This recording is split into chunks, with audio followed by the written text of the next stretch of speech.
Everyone, welcome to our study channel Adwish classes. तो आज हम पढ़ेंगे क्लास 6 से सब्जेक्ट साइंस, जिसका चैप्टर 5 है सेपरेशन ऑफ सब्सटेंसेस। इसके बारे में आज हम बात करेंगे। तो आइए स्टार्ट करते हैं। There are many instances when we notice a substance being separated from a mixture of materials. हमें कई सारे उदाहरण देखने को मिलते हैं जिसमें हम नोटिस करते हैं कि एक सब्सटेंस को सेपरेट किया जाता है मटेरियल के मिक्सचर से। किस तरीके से सेपरेट किया जाता है?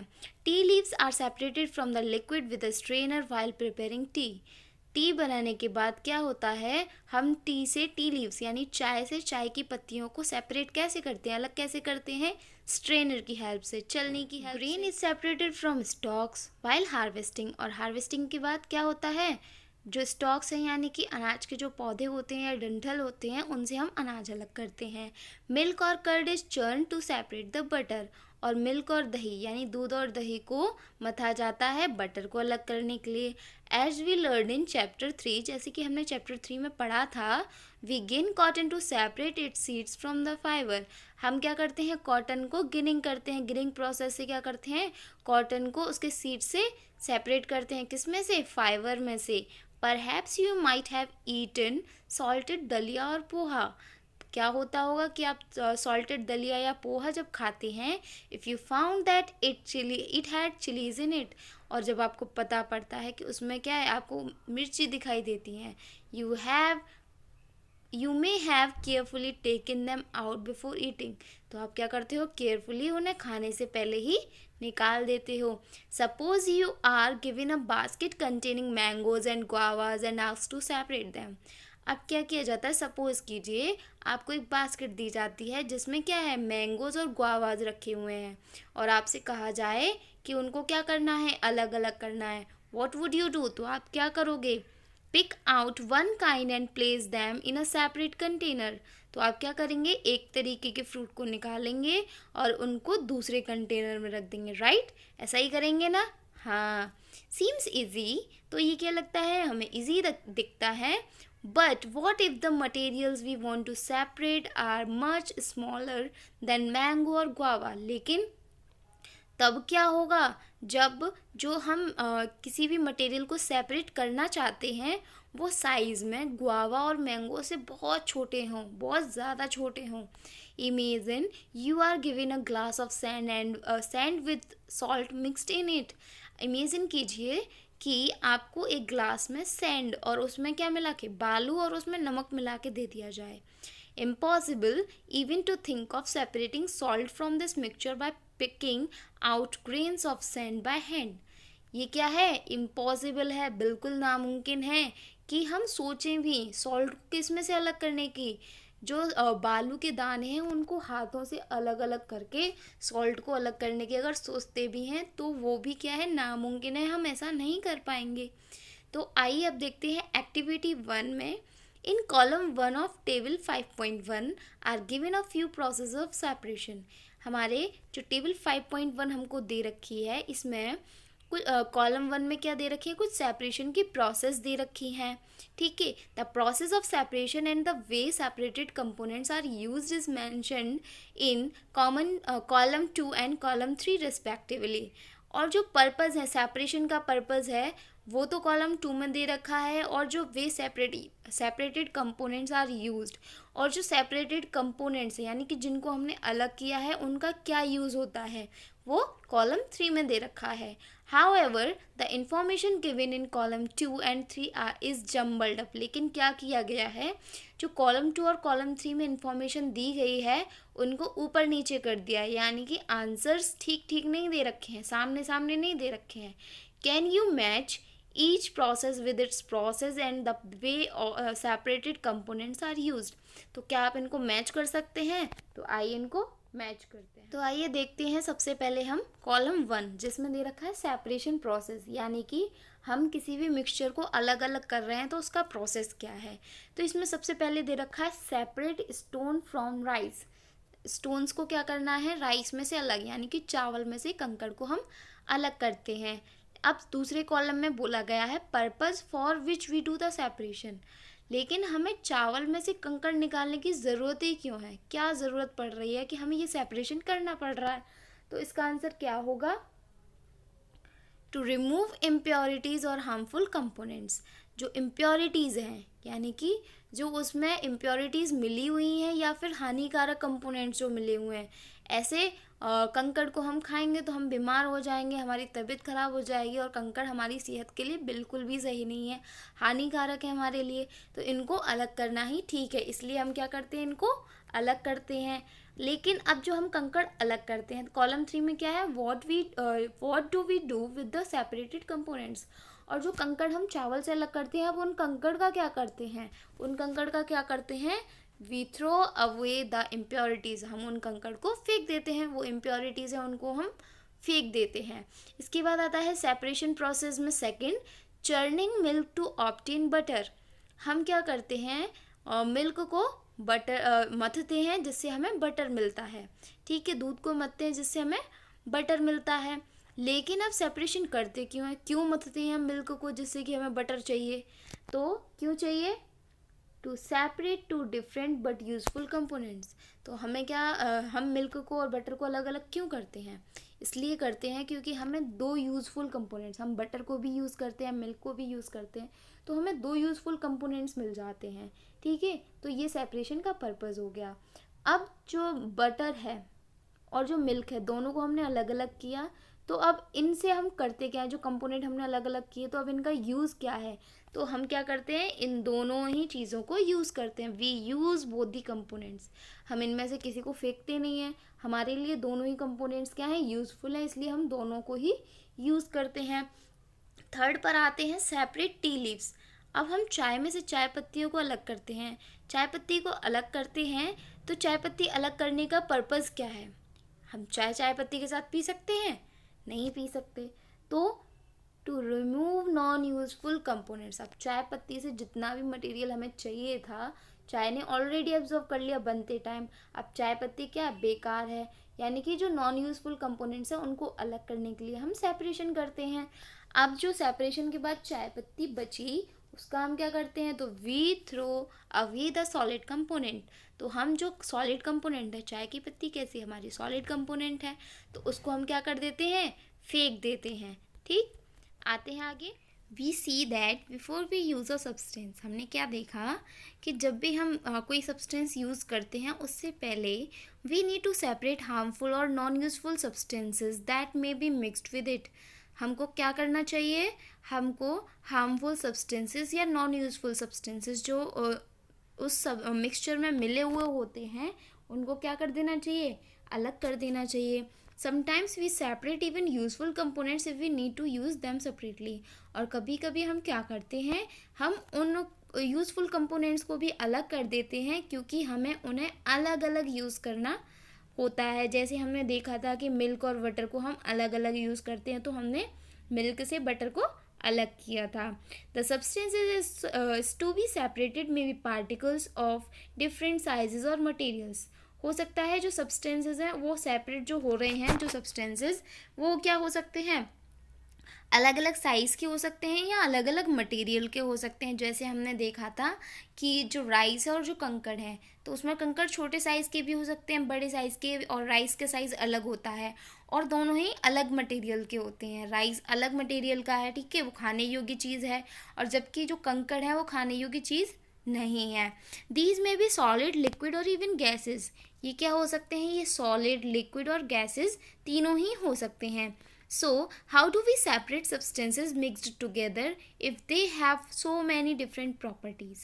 लेकिन अब हम इनको कैसे सेपरेट करेंगे, जो दो सब्सटेंसेस आपस में या दो से ज़्यादा सब्सटेंसेस जो आपस में मिक्स हैं, हम उनको कैसे सेपरेट करेंगे जबकि उनकी जो प्रॉपर्टीज़ है वो कैसी होती हैं, काफ़ी अलग अलग होती हैं, काफ़ी डिफरेंट होती हैं।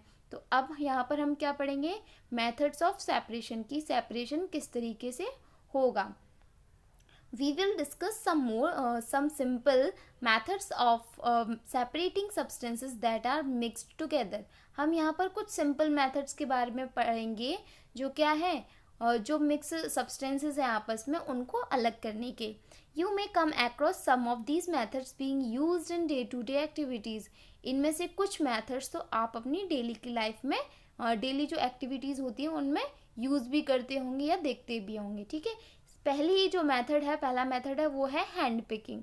हैंड पिकिंग में एक्टिविटी 2 में हम देखते हैं, bring a packet of grain purchased from a shop to the classroom. एक पैकेट लीजिए, किसका, अनाज का पैकेट लीजिए और वो कहाँ लेकर आइए, शॉप से क्लासरूम में लेकर आइए। Now spread the grain on a sheet of paper, और जो अनाज के दाने हैं उनको एक पेपर की शीट पर फैला लीजिए। Do you find only one kind of grain on the sheet of paper? Are there pieces of stone, husks, broken grain and particle of any other grain in it? क्या आपने जो grains sheet पर फैलाए हैं वो सिर्फ एक ही तरीके के आपको देखने को मिल रहे हैं, या फिर उसमें छोटे कंकड़ के पीसेस या हस्क भूसा या टूटे हुए अनाज के दाने या फिर किसी और अनाज के पार्टिकल्स आपको उसमें देखने को मिल रहे हैं? Now remove with your hand the pieces of stone, husk and other grains from it. तो अपने हाथों से क्या कीजिए, इसमें से स्टोन, हस्क और ग्रेन्स को अलग कीजिए।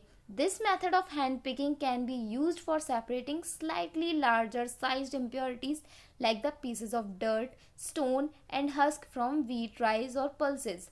जो हैंड पिकिंग का मेथड है, हमने यहाँ पर देखा कि हम इम्प्योरिटीज़ को, जो हमारे काम की चीज़ें नहीं है, उनको कैसे अलग कर रहे हैं, हाथ के द्वारा। तो इस मेथड को क्या बोलेंगे, हैंड पिकिंग।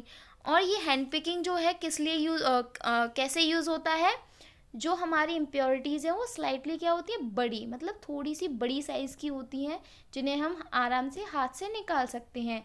जैसे कि कुछ डर्ट के पीसेस होते हैं, कंकड़ होते हैं या भूसा होता है हमारे गेहूँ, चावल या दाल में, उनको हैंड पिकिंग के द्वारा हम निकाल देते हैं। The quantity of such impurities is usually not very large. अनाज के मुकाबले हमारा जो चावल है या दाल है या अनाज है, कोई भी अनाज है, गेहूं है, तो इनके मुकाबले क्या होता है, जो इम्प्योरिटीज़ होती हैं, जो उनमें कंकड़ होते हैं, वो कुछ कम ही मात्रा में होते हैं, तो हम उन्हें आराम से हाथ से निकाल देते हैं। ठीक है। In such situation we find that hand picking is a convenient method of separating substances. तो ऐसी सिचुएशन में हमें क्या लगता है कि हैंड पिकिंग जो है एक अच्छा सरल मैथड है आराम से सब्सटेंसेस को अलग अलग करने का। इसके बाद आता है, आप यहाँ पे फिगर में भी देख रहे होंगे कि ये हमारा अनाज है और अनाज में से ये हैंड पिकिंग के द्वारा क्या कर रहे हैं, इम्प्योरिटीज़ यानी कि स्टोन्स वगैरह जो भी हैं उनको अलग अलग कर रहे हैं। इसके आगे आता है अगला method, threshing. You must have seen bundles of wheat और paddy stalks lying in the field after harvesting the crop.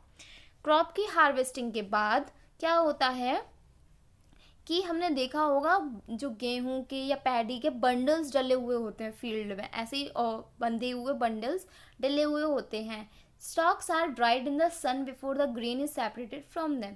Grain को सेपरेट, इनमें से अनाज को अलग करने से पहले हम क्या करते हैं, इनको खेतों में इसलिए डाल देते हैं जिससे ये क्या हो जाए, सूरज की रोशनी से जो स्टॉक्स हैं वो ड्राई हो जाए, मतलब सूख जाए अच्छे से।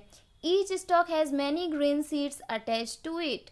जो एक स्टॉक है, मतलब सिर्फ एक जो अनाज का पौधा है या अनाज जो डंठल है, उसमें क्या होते हैं, बहुत सारे ग्रेन लगे होते हैं, मतलब बहुत सारे अनाज के दाने लगे होते हैं। Imagine the number of grain seeds in hundreds of bundles of stock lying in the field. हम इमेजिन कर सकते हैं कि 100 से ज़्यादा की संख्या में जो ग्रेन सीड्स हैं वो हमारे स्टॉक की बंडल्स में हमको फील्ड में मिल सकते हैं। How does the farmer separate from grain seeds from those bundles of stocks. तो जो किसान है वो इन अनाज के दानों को बंडल्स में से कैसे अलग करेगा, हाथ से तो अलग नहीं कर सकता। हाथ से वो कब तक एक एक दाने को अलग करेगा, उसे काफ़ी समय लग जाएगा, क्योंकि जो अनाज के दानों की संख्या है वो हज़ारों में है। ठीक है। वन में प्लक मैंगोज और गुआवाज फ्रॉम ट्रीज। एक इंसान क्या कर सकता है, मैंगोज और गुआवास को ट्री से तोड़ सकता है, but green seeds are much smaller than mangoes और गुआवास। लेकिन जो ग्रीन सीड्स हैं, अनाज के जो दाने हैं, वो क्या हैं, बहुत ज़्यादा छोटे हैं मैंगोज और गुआवास के मुकाबले। So plucking them from their stalks would be impossible. इसलिए उनको उनके पौधे से निकालना क्या हो जाएगा, उनको तोड़ना इम्पॉसिबल हो जाएगा। How does one separate green seeds from their stalks. तो इन स्टॉक से उन अनाज के दानों को कैसे अलग किया जाए। The process that is used to separate grain from stalks etcetera is threshing. जो प्रोसेस है जिसके द्वारा ग्रेन्स को उनके स्टॉक से अलग किया जाता है उसको क्या बोलते हैं, थ्रेसिंग बोलते हैं। In this process the stalks are beaten to free the grain seeds. इस प्रोसेस में क्या होता है, जो स्टॉक्स होते हैं उनको पीटा जाता है अनाज के दानों को अलग करने के लिए। Sometimes threshing is done with the help of bullocks.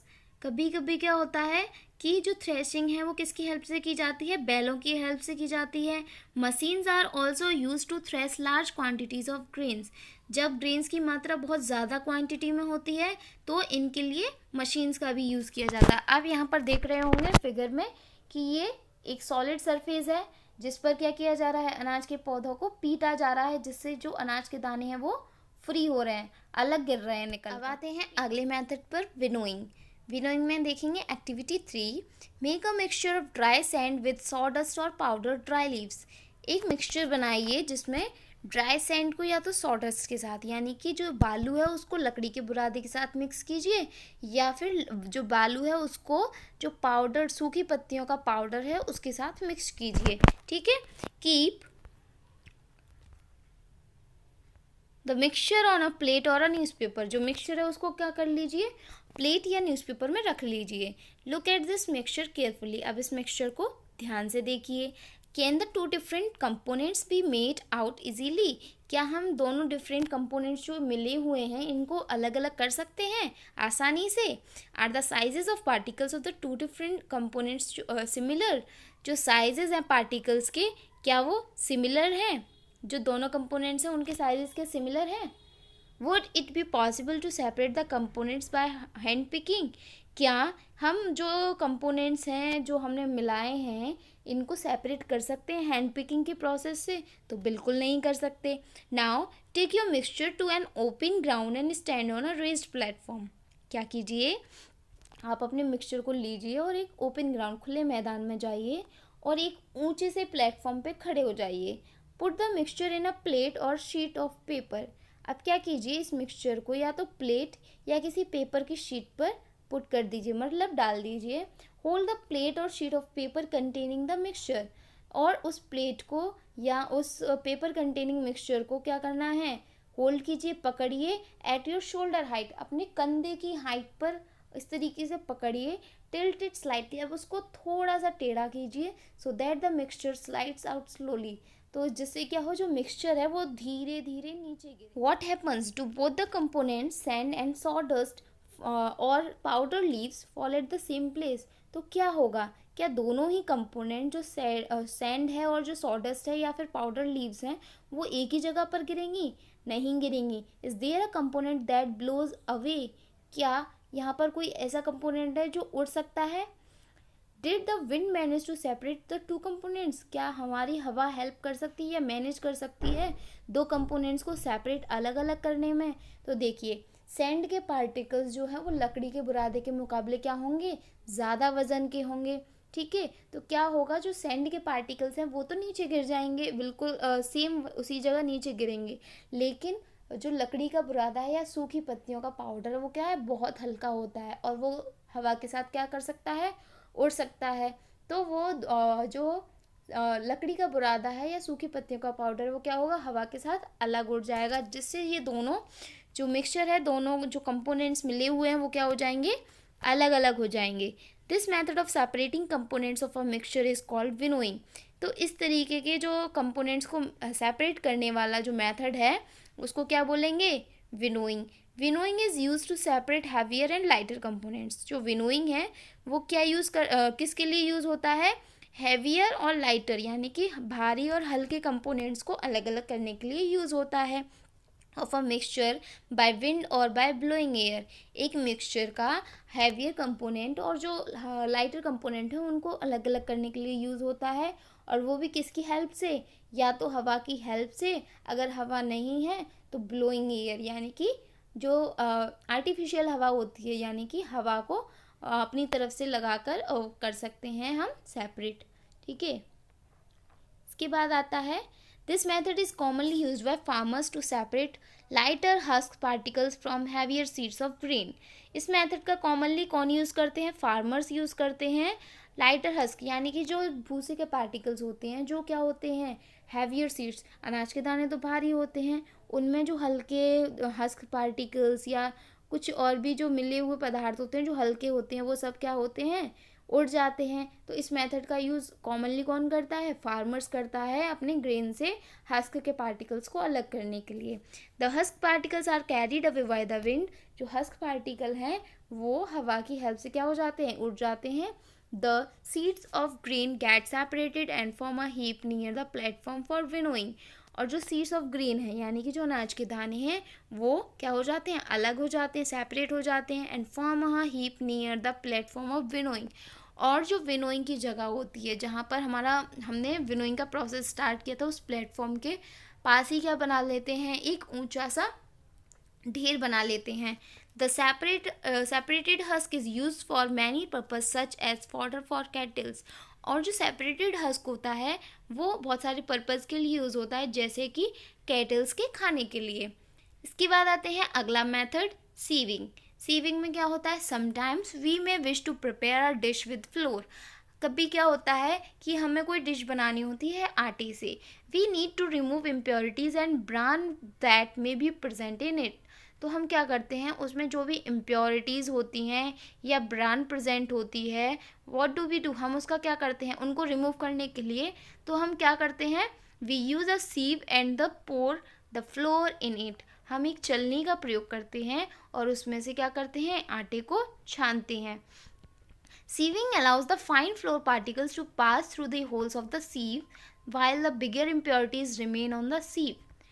जो सीविंग है यानी कि जो छानने की प्रक्रिया है उसमें क्या होता है, जो आटे के जो पार्टिकल्स हैं वो तो क्या होते हैं, होल्स के थ्रू, छेदों के थ्रू बाहर निकल जाते हैं, पास हो जाते हैं चलने से, लेकिन जो बिगर इम्प्योरिटीज़ हैं, जो बड़े बड़े साइज़ की इम्प्योरिटीज़ हैं, जो क्या रह जाती हैं, वो चलनी में ही रह जाती हैं। इन अ फ्लोर मिल, आटे की मील में, impurities like husk and stones are removed from wheat before grinding it.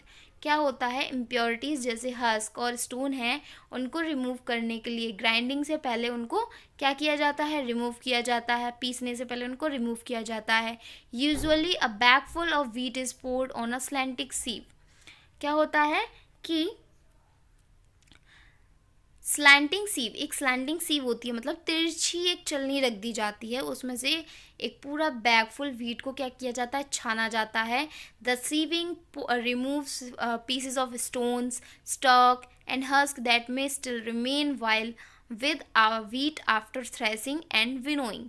क्या होता है कि सीविंग जो क्या करती है, उन स्टोन्स के पीसेस को, स्टॉक को या हस्क को रिमूव करने के लिए हेल्प करती है, जो अभी भी बच गए थे। किसके प्रोसेस के बाद, थ्रेसिंग हुई, विनोइंग हुई, उस प्रोसेस के बाद भी अगर कुछ इम्प्योरिटीज़ बच गई हैं, जैसे स्टोन्स बच गए हैं, स्टॉक है या हस्क बच गया है, उनको रिमूव करने के लिए सीविंग की हेल्प ली जाती है।